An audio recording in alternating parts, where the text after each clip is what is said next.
that's all I've ever done. So if you ever have the thought that crosses my mind where maybe it's not financially viable, of course that's stressful. Whenever there's an issue like that with one of the main importers of canola, it's obviously going to have an effect on the price, which then in turn affects us.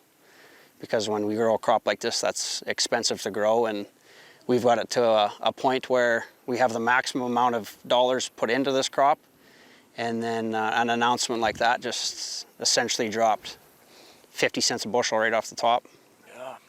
Right with that announcement, and who knows what it'll do over the next month or two, or however long this lasts. The timing was essentially the worst time for us. Canola was a decent price.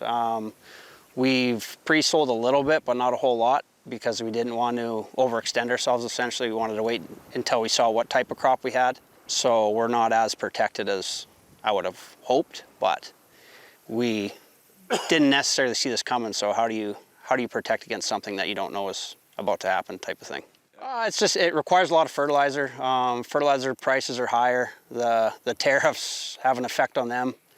The seed's expensive. The chemical to make sure the field stays essentially weed and pest free is expensive. Machinery is expensive. Just essentially our costs across the board have increased rapidly in the last 5 years, and the price of canola is not kept in step with that. And then add US tariff pressure and now the Chinese tariff pressure, it's a downward trend on the price and an upward trend on the costs, and it's essentially not a great situation.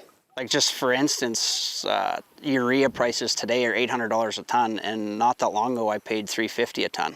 So when your fertilizer price doubles, and the price of canola at that time was probably $11 or $12, and now today it's $13.50, $14. So fertilizer's doubled, and canola's gone up, call it 20% since then. The cost line and the revenue line are starting to match, and that's not great for longevity.